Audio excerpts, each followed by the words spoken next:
어제 국민의힘 최고위에 이제 집안 싸움이 생중계되는 초유의 사태가 벌어졌잖아요. 요건 영상으로 잠깐 보고 얘기 나누겠습니다. 일부 당 지도부와 공관위에서 흘러나오는 말은 엽기적이고 기이하기 짝이 없습니다. 반도체 전문가를 찾는다. AI 전문가가 좋겠다. 장동혁 대표께서 임명한 반도체 AI 첨단산업위원장을 두고 이 무슨 회개한 말입니까? 만약에 이철우 후보가 우리 당의 후보가 되어서 본선에 진출하면 선거기간 내내 검찰의 기소, 좌파 언론과 민주당의 파상 공세를 받을 것입니다. 공개 발언 석상이 특정 후보를 비판하는 그런 자리가 되는 걸 방지하기 위해서 규정을 개정하자라는 논의가 있었지만 설마 이런 사태가 발생하겠느냐라는 안이한 인식하에 그런 규정을 두지 못한 점에 대해서 당헌 당규 개정 특위위원장을 맡았던 저로서는 당원 여러분께 진심으로 사과의 말씀을 드립니다. 당을 위해서 절제와 희생도 필요하다는 말씀을 아울러 드리겠습니다. 송원석 원내대표와 신동훈 최고위원은 중간에 회의장 나가버렸어요. 이 상황 어떻게 보십니까? 아니 저는 조금 두 사람 케이스가 좀 달라 보이는데요. 양양자 최고위원은 전 저럴 만하다고 생각해요. 이미 면접이 끝난 지 한 달이 됐는데 당에서 계속 경기도지사 후보에 공모한 자당의 후보들을 상대로 경쟁력이 없다는 식으로 깎아내리기를 했습니다. 그런데다가 뭐 삼성 출신의 AI 전문가, 반도체 전문가를 찾는다. 근데 양양자 의원은 본인이 그걸 자부하고 있어요. 삼성 출신의 AI 반도체 전문가라고. 본인 입장에서는 얼마나 황당하겠습니까, 이 상황이. 그래서 참다 한마디 하는 거라고 보는데 김재원 의원은 본인의 심경을 얘기한 게 아니고 그리고 당에 대한 서운함을 얘기하는 게 아니고 상대 후보를 네거티브를 해버렸어요. 그러니까 이철우 지사가 국정원 출신이지 않습니까? 그걸 가지고 이제 저분이 후보가 되면은 이런 식의 여당으로부터 공세에 우리가 휘둘릴 거다. 근데 저거는 페어플레이가 아니죠.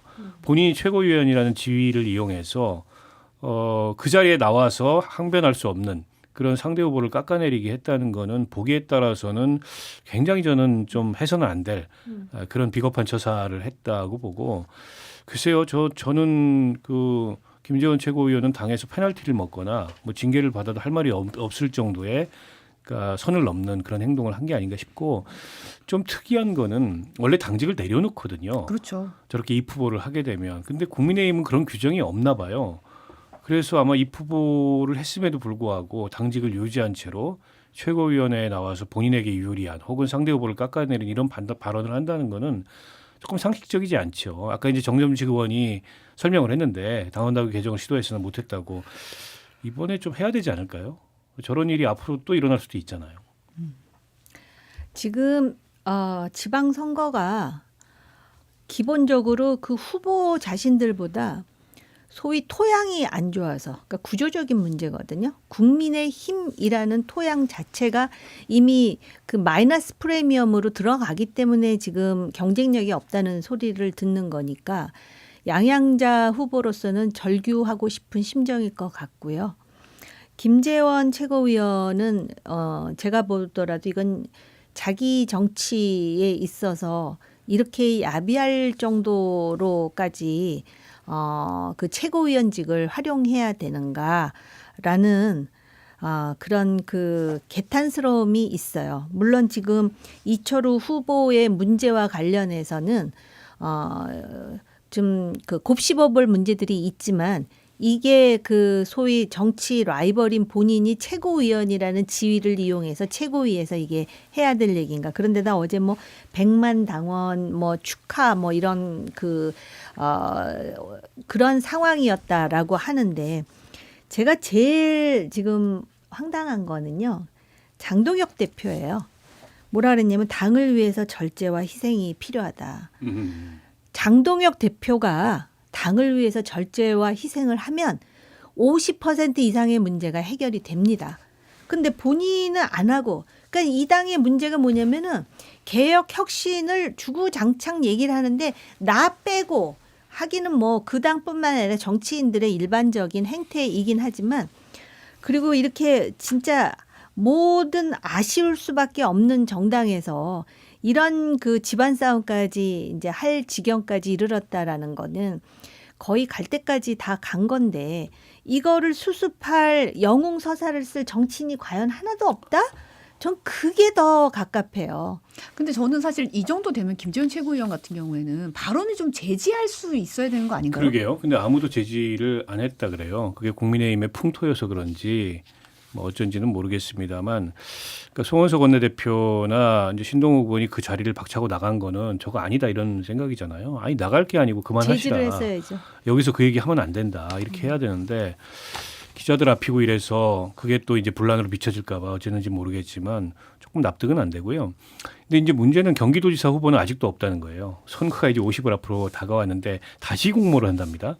그리고 최고위원 중에 한 분이 공모에 응하겠다. 좋은 분을 모실 수 있으면 내가 나서지 않을 텐데 지금 좋은 분을 모시는 게 안 되고 있어서 나라도 나서겠다. 그러면 먼저 후보 그 등록하고 면접까지 본 두 사람은 뭐가 됩니까?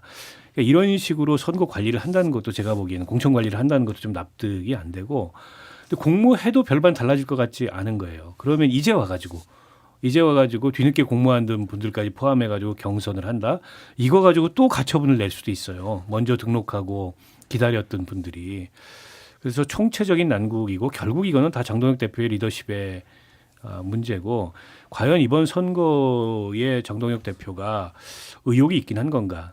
아니면 선거 포기하고 일종의 자기 정치하느라고 유튜브도 하고 미국 간다 그러고, 그러니까 누가 봐도 납득 안 가는 그런 이제 이 당대표 일정 메시지 이런 걸 보이고 있잖아요. 그래서 이제 국민의힘은 아니어도 선거가 구조적으로 지금 불리한 상황인데 그 당 지도부가 저런 난맥상까지 보이고 있어서 뭐 산 넘어 산 첩첩산중인 상황입니다. 근데 현장 그 최고위 하기도 좀 약간 그럴 것 같다는 생각이 드는 게, 전번에 인천에서 현장 최고위 할 때는 윤상현 의원이 면전에서 막 그랬잖아요. 이번엔 최고위 생중계되는데도 이런 발언들이 쏟아져 나오니까 장 대표도 좀 난감할 것 같다는 생각이 들기도 하고. 장동혁 대표의 권위가 완전히 상실된 거예요. 사실 제 개인적으로 생각할 때 윤상현 의원이 무슨 자격으로, 윤상현 의원은 또 얼마나 떳떳해요. 그럼에도 불구하고 장동혁 대표에 대해서 그렇게 말할 수 있다라는 거는 지금 그 장동혁 대표의 권위 자체가 실추되어 있다라는 얘기를 하는 건데요. 장동혁 대표가 정치인으로서 본인도 살고 싶어서 저러는 거잖아요. 근데 지금 이거는 사는 길이 아니에요. 자기가 살려면 아무도 희생하지 않을 때 나는 여기까지 했다라는 거를 지금 보여줄 절호의 기회예요. 역발상을 하자면. 근데 그건 못 하잖아요. 그리고 아까 말씀하셨듯이 김재원 최고가 얘기하니까 나가버리잖아요. 그러니까 상대한테 싫은 소리 해서 상처 주고 척 죽이는 싫다. 그게 나한테 손해니까. 이런 식의 계산들을 하는 게 아닌가. 그런 생각이 드네요. 지금 안 그래도 경기지사 얘기 잠깐 하셨는데 오늘부터 10일 오후 6시까지. 그러니까 사실은 그때 이제 충북에서 추가 공모할 때 하루만 줘가지고 가처분이 인용됐잖아요. 그러니까 3일을 줘야 되는 게 당원 단계에 있으니까 3일을 주더라고요. 3일을 주는데, 그래서 이제 나오는 얘기가 아까도 잠깐 얘기하셨지만 조광한 최고위원이 나 출마하겠다. 뭐 다른 사람 없으면 출마하겠다. 이성배 전 MBC 아나운서가 AI 전문가 뭐 이런 식으로 해가지고 나온다고 하니까 사실 양양자 최고위원이 좀 폭발한 것 같은데, 지금 김종혁 지금 전 최고위원도 좀 물망에 오르고 있었어요. 물어봤더니 걔네들 하는 소리다. 뭐 이런 식으로 얘기를 하더라고요. 아니 김종혁 전 최고위원은 아마 친한계 내부에서 일부 나오는 얘기인데 본인은 전혀 그럴 의사가 없어 보이고요. 그건 아닌 것 같고, 그러면 김종혁 전 최고위원을 제외해놓고 얘기를 하면 나머지 두 분이 설사 공모에 응한다 한들 뭐가 그렇게 다릅니까? 앞서 두 분 응했던 거 하고 무슨 그 후보군의 경쟁력이 그렇게 커졌다고 볼 수 있나요? 시간만 지금 까먹은 거 아닙니까? 이런 사람 저런 사람, 이를테면 유승민 전 의원이나 아니면 김문수 전 대표 같은 경우에 할 의사도 없고 전혀 그분들의 의지와 무관하게 뭐 거론하다가 혹은 뭐 러브콜을 보내다가 그냥 무산된 거잖아요. 그러니까 이게 사실은 그냥 공관위 책임이라고 볼 문제가 아니고, 선거 때 여기가 이제 최다 유권자 집단이 모여 있는 광역자치단체예요. 그리고 여기서 광역 후보를 제대로 세우느냐 세우지 못하느냐에 따라서 경기도 선거 전체에 영향을 미칩니다. 지금 국민의힘이 이를테면 부천, 시흥, 광명 이런 어떤 인구 많은 경기도 지역의 기초단체장을 못 구하고 있다는 거예요. 이게 다 연동된 문제거든요. 그리고 광역의원 출마를 회피해서 그냥 무투표 당선으로 민주당 후보가 될 지역이 상당하다는 겁니다. 이게 무슨 누구 책임이냐? 아니 당대표 책임이지 누구 책임이겠어요. 선거에서 당대표가 선거에 책임을 지고 있는 선거 리더십인데 이런 상황이 전국 곳곳에서 일어나고 있고 다른 곳도 아닌 수도권에서 일어나고 있는데 그에 대해서 당대표가 책임 있는 어떤 대책도 못 세우고 책임 있는 얘기도 못 하고 오히려 컴플레인하는 후보들한테 뭐 무슨 희생 이런 얘기를 한다는 게 본인은 아까 의원님도 말씀하셨지만 본인은 어떤 희생을 하고 있습니까? 그래서 무책임하다.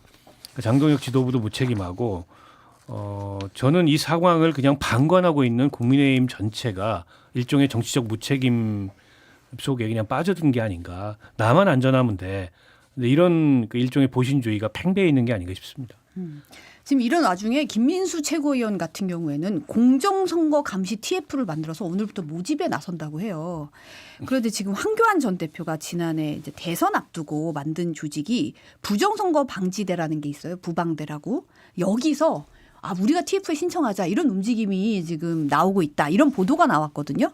김 최고위원 같은 경우는 3월 이전에 가입한 당원들 대상으로 할 거니까 문제가 없을 거다. 이런 얘기를 하고 있는데 어떻게 보세요? 지금 이 상황에서? 이 사람들이 하나 착각하고 있는 게 자신들의 지지자가 100만은 된다라는 확신을 가지고 있어요. 아마 100만 될 거예요. 그 유튜버들 뭐 구독자 수를 보면은 그 넘는 사람도 있고요. 또 지금 당원들도 뭐 100만이 넘었다고 자기네들끼리 자축하고 그런 상황이잖아요.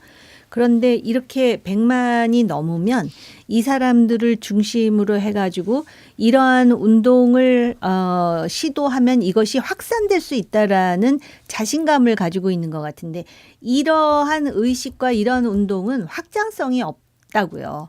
근데 그 확장성이 없다라는 걸 아직 각인하지 못한 것 같아요. 자각이 안 되는 거죠. 그러니까는 이 안에서는 이렇게 하는 것에 대해서 다 똑같은 생각을 가지고 있는 자기네들끼리만 하니까는 이게 굉장한 태스크포스고 상당히 효과가 있으리라 생각하지만은 밖에 있는 유권자들이 4천만이 넘거든요. 근데 그 4천만이 100만 소위 이제 그 조선시대 10만 양병설처럼 그렇게 하면 가능하다라는 이거는 어떻게 보면은 정치 경험이 아직도 일천하고 또 어떤 자기 의식 속에 갇혀 있기 때문에 이런 생각을 하거든요. 그리고 밖에서 우리 같은 사람이 얘기를 하는 거에 대한 엄청난 반발심이 있죠. 근데 실제로 세상은 자기네들이 생각하는 그런 식으로 돌아가지 않아요. 전 세계의 정치가 엉망진창이지만은 극우파나 극좌파가 정권을 잡고 흔들었을 때 그 결과가 어떤지 그리고 대체로 정상적인 그런 사회 체제에서는 극우파나 좌파는 잡지만 극우나 극좌가 사회의 중심으로 올라오질 못해요. 지금 미국을 보세요. 저 트럼프가 상당히 비합리적인 정책 결정을 하는데 지금 미국 내에서 심지어는 마가까지도 트럼프를 비판하는 상황이거든요. 근데 우리 내부에서 지금 그 사람들이 이미 사회적으로는 거의 지금 도태에 일보 직전이에요. 근데 본인들만 모르는 거죠. 어떻게 보면은 살아남기 위한 마지막 몸부림이랄까? 이성을 찾으라고 호소하고 싶습니다. 저는 일종의 질병이죠. 윤 어게인하고 부정선거 저런 음모론 이제 그 속으로 빠져드는 거고 이제 그 망상을 공유하는 사람들끼리 결집해서 지금 보수 정당을 그쪽으로 끌고 나겠다. 근데 이런 생각을 하는 건데 저 성공할 가능성이 없다고 봐요. 아까 의원님도 말씀하셨지만. 근데 이번 선거 패배의 알리바이를 미리 좀 세우고 있다고 생각합니다. 결과적으로 부정선거 때문에 또 졌다. 그렇게 보면 이제 김민수 씨나 황교안 씨나 뭐 심지어는 장동혁 대표까지 장동혁 대표 IRI 그 국제공화주의 연구소 거기 초청받아가지고 미국 간다고 하는데 그 연구소에서 주되게 연구하는 게 무슨 공정선거 지원 이런 건데 그게 이제 부정선거 음모론하고 맞닿아 있는 그런 세력이거든요. 그러니까 결국 이런 어떤 망상의 세계 속에서 본인들의 지지층 그게 이제 얼마나 될지 아까 100만 말씀하셨는데 모르겠습니다, 솔직히. 그걸 똘똘 뭉쳐서 이 당을 장악하고 계속 이 당의 당권을 유지하겠다라는 식의 계획을 저는 갖고 있다고 보고요. 근데 문제는 뭐냐면 저게 일정하게 국민의힘이라는 정당에 통하고 있다는 거예요. 지금 당원이 늘었잖아요. 당원이 늘었는데 오히려 그런 극단적 성향의 당원들이 짠물 당원들이 많이 들어왔고 그게 장동혁 체제의 기반이 되고 있는 거잖아요. 장동혁 대표는 선거에 설사 패배해서 그 책임을 지고 당권을 잠시 내려놓더라도 그 당원 기반만 확고하게 가지고 있으면은 재기할 수 있다. 다시 당권을 잡을 수 있다. 이 믿음이 있는 것 같아요. 그렇지 않고서는 지금 이 선거 앞두고서 당 운영을 이렇게 할 리가 만무하지 않습니까? 근데 과연 이게 그렇게 만약 그 보수 정당이 거기로 끌려간다면 이제 국민의힘이라는 정당은 다시는 집권 근처에도 가지 못하는 일종의 이제 컬트 정당이 되는 거고 아마도 하나의 당으로 가기 어려울 겁니다. 저는 분화가 불가피할 거라고 봐요. 근데 제가 좀 이상한 거는요. 요새 그런 그 극우 유튜버들의 구독자 수가 많이 줄고 있다 그래. 저는 보지는 않아요. 그런데 또 하나 그 왜 장동혁 대표가 만든 유튜브 있잖아요. 장 대표 어디가? 그게 구독자 수가 그렇게 많지 않아요. 좋아요도 그렇게 많지 않고요. 그래서 과연 그 100만 명의 우리 그 국민의힘의 당원들이 다 짠물 당원일까? 그거 한번 확인해 봐야 될 필요가 있다라는 생각이 들거든요. 그러니까 보수적인 사고를 하는 사람들이 이 지경이 되면은 침묵하거든요. 그런데 그 이제 막 목소리 내는 사람들이 과연 100만이 넘을까? 그런 의구심도 있어요. 개인적으로. 그렇지. 유튜브 구독자 수는 사실 별로 의미가 없습니다. 여기 구독자가 저기 구독자고 저기 구독자고 네. 이렇게 공유하고 있기 때문에 그 총합이 아니고 어떻게 보면은 좀 부풀려진 숫자라고 보고요.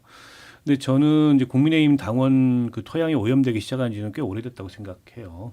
그러니까 이준석 대표 시절에 어쨌든 당원이 많이 늘어났잖아요. 그러면서 이준석 당대표를 만들고 그 뒤에 이제 뭐 그 서울 부산 재보궐선거 또 뭐 대선 승리하는 원동력이 됐는데 그 뒤로 뭐 통일교 신천지 이런 것들이 대선 경선하는 과정에서 막 들어오면서 오염되기 시작한 데다가 이제 계엄, 내란, 탄핵 이걸 계기로 어떻게 보면 극단적 주장을 하는 사람들이 전광훈 목사 같은 사람, 전한길 씨 같은 사람, 고성국 씨 같은 사람들이 당원으로 들어오고 그 성향의 당원들이 들어왔는데 그렇다 보니까는 온건하고 합리적이고 중도적인 보수층들은 아예 말을 안 하거나 아예 그 당원으로서 권리 행사를 안 하거나 심지어 탈당하거나 심지어는 유의제명으로 돌아서거나 그렇다 보니까 이제 더더욱 당내에서 목소리를 높이는 그런 일종의 이제 행동주의적인 당원들은 이른바 윤호개인과 부정선거 음모론자들이 부각이 되는 게 아닌가 싶어요. 물론 그게 계속 유지가 될지 아니면 어떤 그 이번 지방선거를 계기로 그 국민의힘 당원들 사이에서도 어떤 각성이 일어나서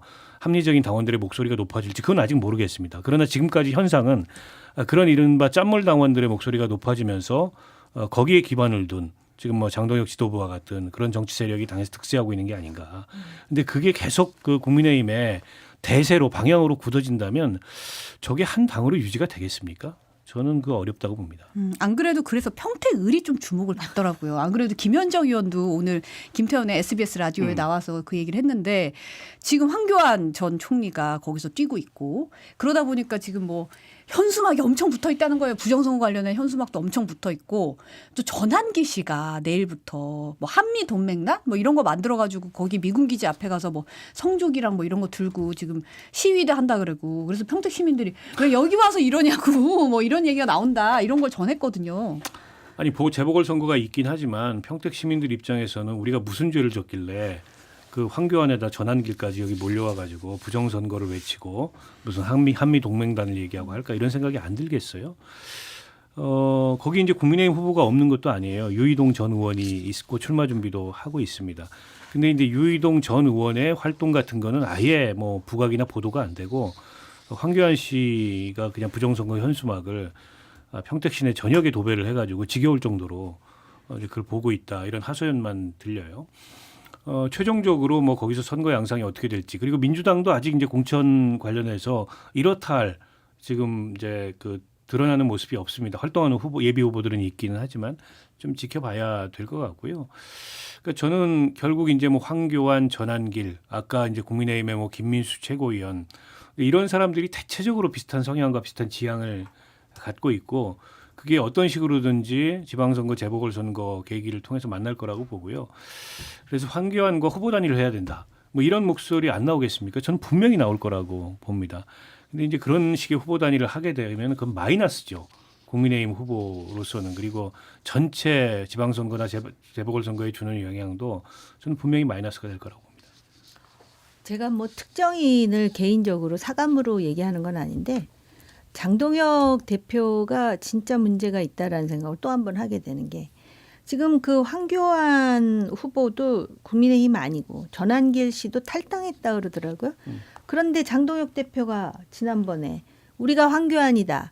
전쟁이다 그랬잖아요. 그러니까는 국민들이 우리 같은 정치 고관여층 아니면은 일일이 다 그 정치에 대해서 챙겨봐야 될 이유도 없고 정말 잘하는 정치라고 하는 거는 적어도 시민들 유권자들이 정치에 대해서 굳이 관심을 갖지 않아도 잘 돌아가는 게 잘 되는 정치거든요.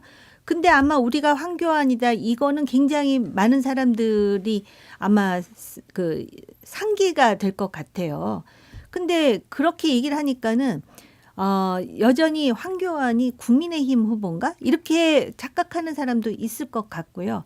그런 점에서 제가 볼 때 지금 50일 좀 남았지만 국민의힘은 후보를 가지고 특히 경기도 같은데 뭐 후보가 지금 그래서 결국은 양양자 함진규 빼고 조강한이 나오면 뭐 나아지는 거 있어요? 제가 볼 때는 사람의 문제가 아니에요. 토양의 문제예요. 구조의 문제고요.